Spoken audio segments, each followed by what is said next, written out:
Hi everybody, welcome to my channel. I am the Scribbler Mom.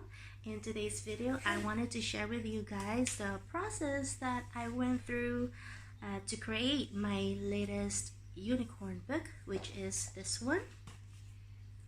It's called The Unicorn in a Tutu and the Stolen Pumpkin. Now, I am not a professionally trained writer or illustrator, but I try my best. I may not be professionally trained to write, but ever since I was young, I always liked writing poems, essays, stories, anything like that.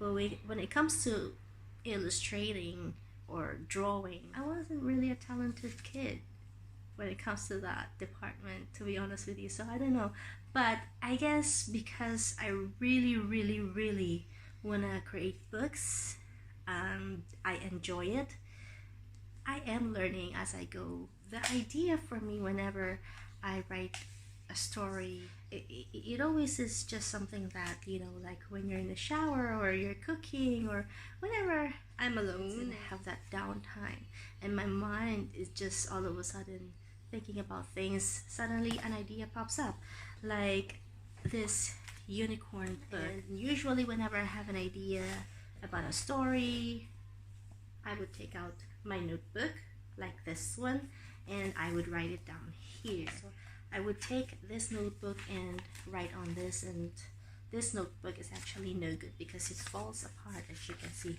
but I do like the front of it, which says let your dreams blossom. It's quite inspiring. Anyway, I digress. But yeah, so I take a pencil, not a pen, a pencil. I use a pencil and write. Usually when I have a story in my head, I just sort of know the idea of what the story is, like a general idea about the story, but I don't know all the details. So what I do is I just start writing, and then sometimes it also depends whether it's rhyming or not. This one I chose to rhyme again.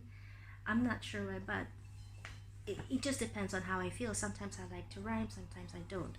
But this time I said, okay, I think I want to do rhyming. And so I just start writing words that rhymes and start forming phrases or sentences that rhyme. And then that's how the story is formed.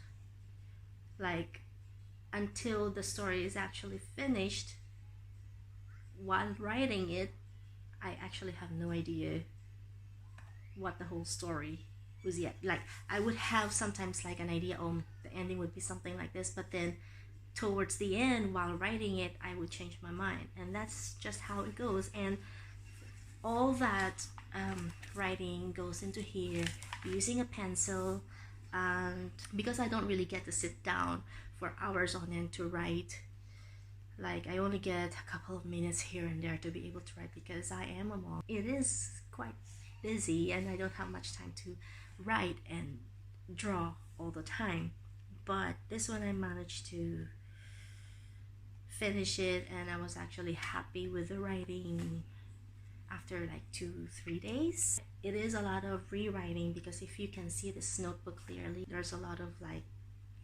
crosses and stuff that I changed in the story and all that stuff.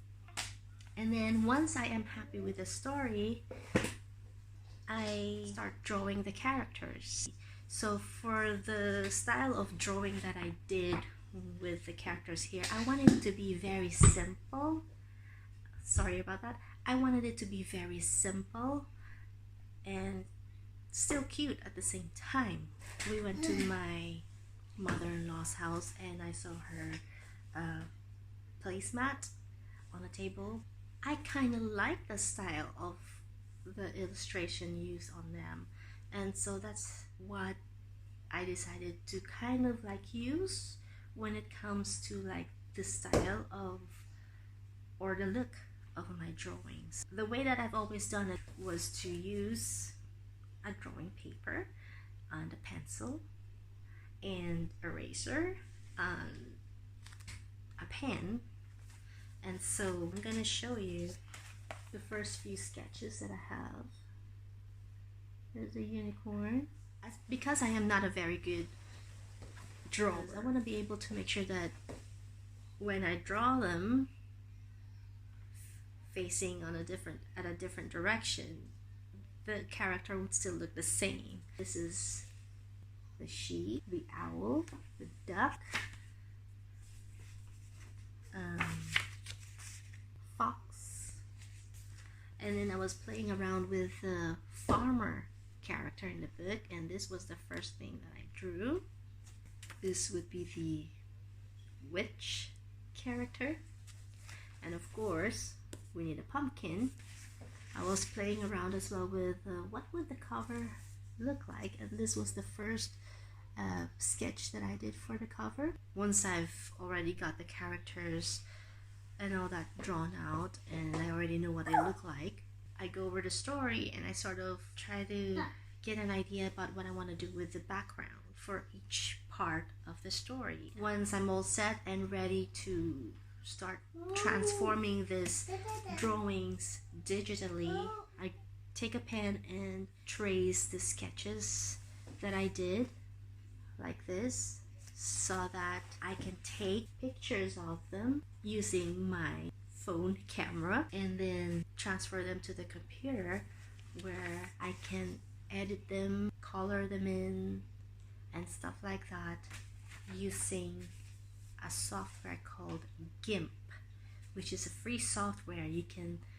It's actually a very good free software because you can do so many things when it comes to photographs and digital art and all that. I'm not gonna go through the process of how you do things in GIMP, but if you want me to talk about that, just let me know. And then that's when I also start thinking about what size of the book I want to have for it, whether I want to do pictures where there are like one image that spans over 2 pages sort of thing. And then the background, mostly I just try to picture it in my head and try my best to create them on the computer directly through GIMP.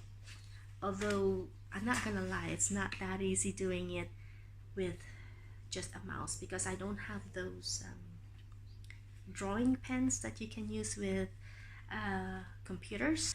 And then here, this is when I noticed that the human characters that I have sort of did not match the way my animal characters are drawn, so I changed it and make them all more round-ish, because that's how I drew the characters. Always starts with like a circle. So they're kind of like on the round side. When I had all the pictures, I wrote the story with the pictures using GIMP as well, and then exported everything into PDF and uploaded it on Amazon. And that's how this book came out to be. So this is my book, and this is how it turned out. This is what it looks like. I kind of like it, and I'm really happy about the way that this book turned out. Because it's nearly Halloween, I hope to see you guys again here on this channel, because I am going to read this book for you in celebration of Halloween. I hope you enjoyed listening to the short story of the process that I do when I create children's books. Anyway guys, thank you so much for watching, and I hope to see you again next time.